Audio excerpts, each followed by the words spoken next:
let's take a look at Adobe Photoshop. This is going to be our main pixel editing tool, and there's going to be a couple other introductory tutorials I'll point you towards. But what we're going to do in this class is we're going to handle the skills training in a way that sort of closely mirrors the way you're going to do this in industry.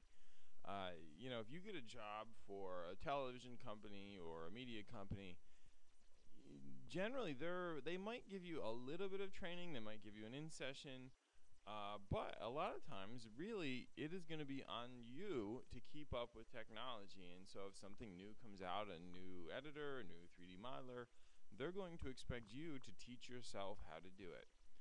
In this class, if you want to think about conceptually, what we're going to be doing is, you know, learning the first one often is the hardest. Like if you learn to use Photoshop, then switching to Illustrator is going to be a little bit easier. And so I'm going to help you, a little bit of hand-holding to get your Photoshop skills up. And I know some of you have used it already. But the idea is that once you are working professionally, you're going to have to keep up with skills. And I, you know, have talked to so many people essentially in industry about, and that's a big deciding factor about the trajectory of your career. Are you going to put extra effort into updating your skill set, or are you going to rely on the skills that you had at the beginning? And you can kind of guess the level of success people have. You know, if you don't update your skill set, you're not going to go that far in your career. Depending on the track you take. You know, I mean, if you're going to be a writer or something like that, then, you know, just understanding the fundamentals of Photoshop is acceptable. But if you want to work in media development, you got to keep up your skills. No one's going to do that for you. And the way people do it today in industry generally is online tutorials in the way of video. You know, and depending on how long you've been in the industry, this is really a sea change from even about 5 years ago. You know, because online video is relatively new. And so, you know, therefore, the amount of tutorials that are available is just exploding exponentially. And this is how you do it. And, you know, my PhD is in a field called instructional technology, which is a lot about deciding the best media for ways to learn. And videos are very authentic because they will look like the task. You know, like, so if watching a video of Photoshop makes it easier to do Photoshop. It's kind of like an exercise. Like if you're learning to do a motion exercise physically, obviously it makes more sense to watch a video of that exercise than it does to read a paragraph about that exercise. It's much easier to mimic a video that you see. It's just kind of natural the way our brains are designed.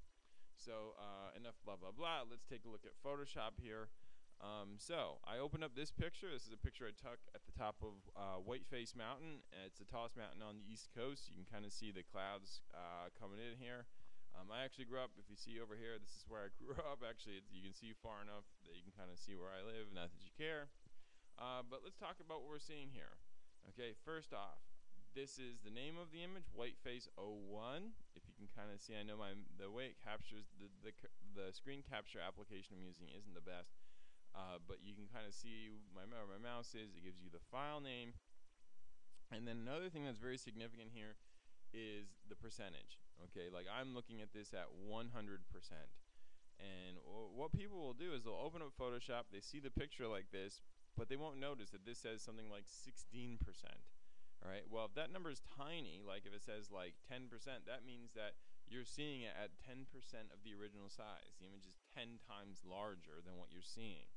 You know, and so you really have got to be aware of the relationship between what you're seeing and the actual size of the image. And that's kind of the point of today's lecture is, you know, image resolution is something that you have to be conscious of and aware of.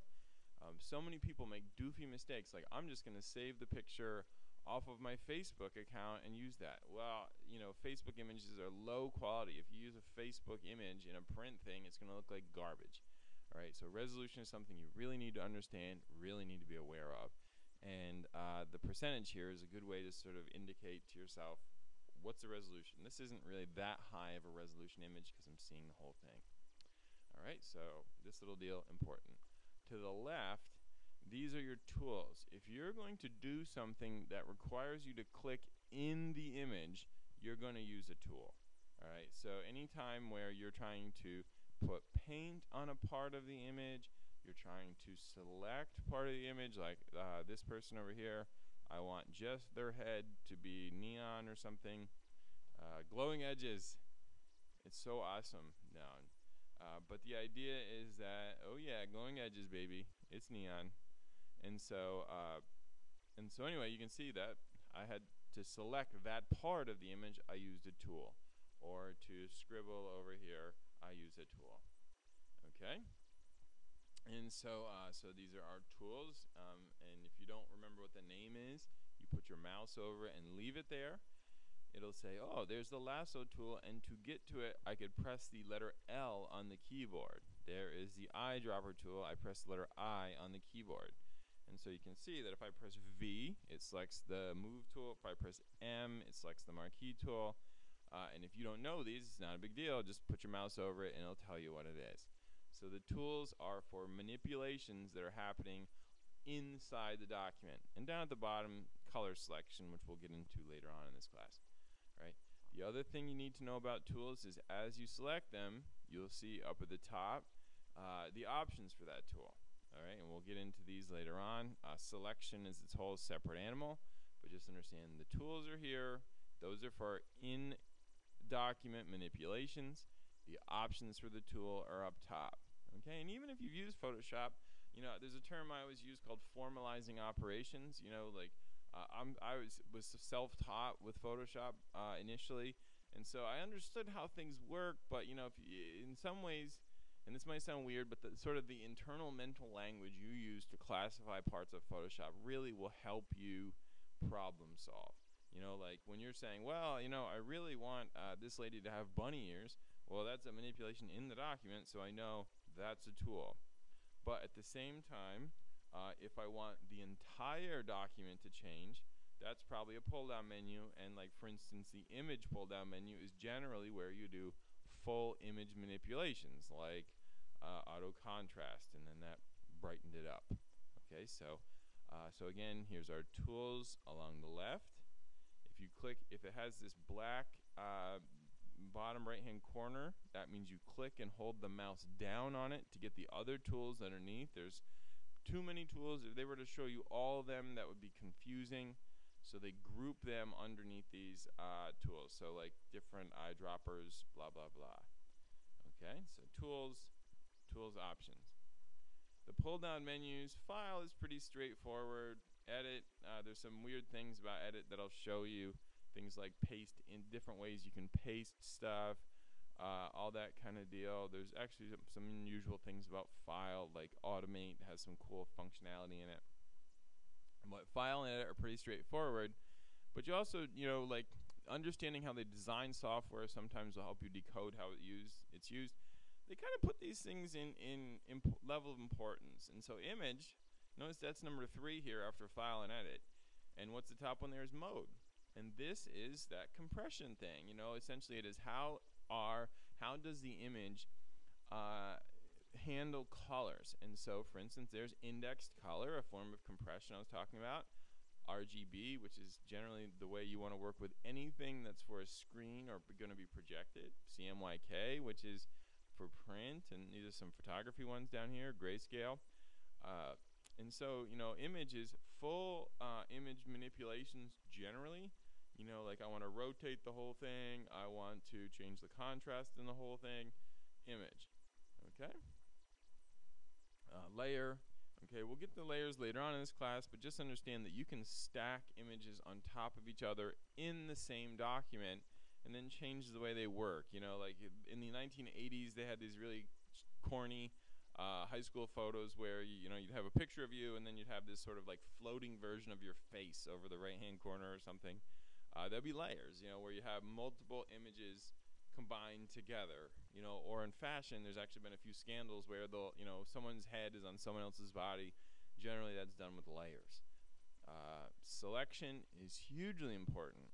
Selection is one of those things where it's in many ways very instinctive in other software, but in Photoshop, it's complex enough that people don't really link it to selection in other programs. When you're using a word processor and you want to make something bold, everybody knows how to do that. You highlight the word, you click bold. But what are you really doing is when you highlight that word in a word processor, you're telling the word processor, I want that word, or I want that sentence. And again, formalize your operations here. Like, so you're communicating with the word processor, this is the word I want. Well, in Photoshop, you have to use tools. Like, I could select all to grab the whole thing, or I could use these tools over here to say, no, I only want, and I'm going to select, deselect, but the idea is, or use these tools to say, I only want this square. Or you can use the lasso to say, no, I only want this squiggly area. Right? So selection is big, and that's how you communicate to Photoshop to say that's what I want to delete. Okay? Or that's what I want to paint on. And so selection is its own separate, fairly complicated animal. You can that it deserves its own menu. Filters are useful. You can use them to stylize and express what you want, but they're also dangerous because a lot of novice users just use them to put sort of cheesy crap all over your image. Analysis in 3D, we'll talk about those later. That's high-end Photoshop use. View controls the way you see it, like zoom in and zoom out. People understand zoom in and zoom out, but you've got to really think about it in the context of resolution. So for instance, if I say fit on screen, that means make it as big as we can while seeing everything. If I say, but you can, I don't know if you can tell, but things start look pixelated because this is bigger than average. It's 184%. We're looking at it at almost twice the normal resolution. So if I say view actual pixels, that's a 1-to-1 ratio between the pixels in the image and the pixels in the screen. So therefore, this is really what the image looks like. And so you can see 100%, or I could zoom in or whatever. But the idea is view controls the way that you see the image. And then we also have window, and this is to control pallets. And pallets are another really important part of the functionality, this group of things over here on the left. And so anyway, and the one thing I want to show you about pallets is you got to get that when you're using Photoshop, and again, a lot of you have used this, but it's a different animal. Photoshop is like $600, and so it's not like somebody goes into Office Max and says, hey, I'm going to try out this $600 piece of software and see what it's like. No. The thing's expensive, and so therefore, when you're using professional software like Photoshop, there's an expectation you know what you're doing. And so therefore, they will do things like, here we are, let me go to, I'll get out my brushes. Okay, so here's my brushes. Brush, gonna come out. So I go to window and I say brush, here's the brush palette. Right, but anyway, in a lot of these little palettes, you notice they have this thing that looks like 4 lines and an arrow pointing down. Right, if you took a novice Photoshop user, you can put them away with these things. But this little thing that you can probably barely would notice oftentimes contains extremely important functionality. So for instance, in brushes, I could get my brushes out, and then if I click that, I can add more brushes. So like if natural brushes 2. Append that to the list, and now when I scroll down, there's all these new brushes. I don't know why stars is natural, but whatever. And that adds it. And that's really basically the only place to do that, and so this little tiny nub in the upper right-hand corner of a palette, which you probably would never discover on your own, unbelievably important. Okay, and so, there are going to be things that you might want to ask, if you forget where it is, just kind of know that that's where it works. And also, there is a sort of a visual symbols language that kind of extends across the Adobe suite. Like for instance, this little thing that looks like a post-it note down here means new. So in this context, it means make a new brush style. But under layer, you can see there's the same symbol. That means make a new layer. And then over here under layers, all kinds of stuff that might be somewhere else, but generally, is oftentimes hidden again in that same little nub. All right, so just again, when you're in Photoshop, all right, so to the left are the tools. Those are for in-image manipulations. The options for those tools will appear on the top as you switch between the tools. Pull down menus, file and edit will have some unique things, but they're file and edit, as like in a lot of other software. Full document manipulations, not all of them, but generally, if you want to take the whole image and make it look like an old-fashioned image, or if you want to brighten it up, the whole thing. Generally, that's under image. Layer is, when you have layers, and there's a lot you can do with layers. Selection deals with when you are talking to, you want to communicate about the part of the image that you're dealing with. So, again, like for instance, I have this area selected, but if I say select inverse, it selects everything but that. So now I'm going to go to filter, for instance, and say Gaussian blur, and we'll make it wicked blurry, except that area. Okay, so selection deals with, communicating with Photoshop about the part of the image you're interested in. Filters are dangerous, but I'll go over some of those later on. View controls how you see the image and is important because, if you're not careful, especially as a new user, like for instance, you're doing an image size, you're making an image bigger or smaller, and you forget to switch from pixels to inches. So you may want to make something 600 pixels wide, but instead you make it 600 inches wide. Okay, remember from our lecture today, there can be 300 pixels in an inch, so therefore instead of making something that's 600 pixels wide, you make it 18,000 pixels wide. And so, and I know probably some of you are saying, I did not know there would be math involved in this class. But the idea being that, so view is important because if you're not actively conscious about how you're seeing the image, it can cause you a lot of stress. And then window is how you access a lot of the palettes to the right. Things like history in case you make a mistake and you want to back up, all that stuff. And then also, I didn't mention help. Help used to be a joke.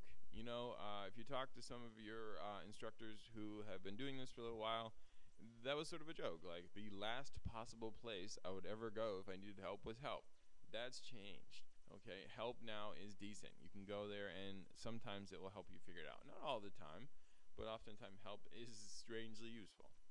Okay, and then again to the left are the palettes. You can drag more palettes in and out. You can dock these however you want to do that. And under palettes, like for instance, here's swatches. Okay, you have 16.7 million colors to choose from. This is not 16.7 million. So I go here and say show me Pantone Color Bridge pastel coded colors and append them. And so, but how else could I do that? Nowhere. This weird little invisible knob that you would not notice, that's an important thing. And so,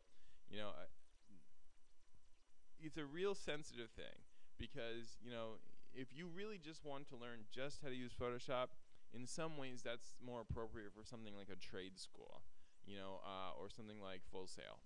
Like where in a school of information or in mass comm, we're really supposed to focus on wider concepts. But at the same time, if you're going to write papers, you need to know how to use a word processor. If you're going to edit images, you need to know how to use something like Photoshop. And so, anyway, so just so you understand, the idea is that little nub right there is important. And then there's other menus like down here. You can learn about the image down at the bottom. What percentage, blah, blah, blah. Okay, so just a quick tour of the interface in Photoshop. Some of you probably are pretty familiar with this, but if you're not, it's just a little refresher. And then you can continue on my tutorials as you need them. Some of you could do this assignment without any help. Some of you might want to watch these videos a couple times. And again, don't be afraid to shoot me an email or set up a Skype interview if you want me to talk you through anything. Thanks.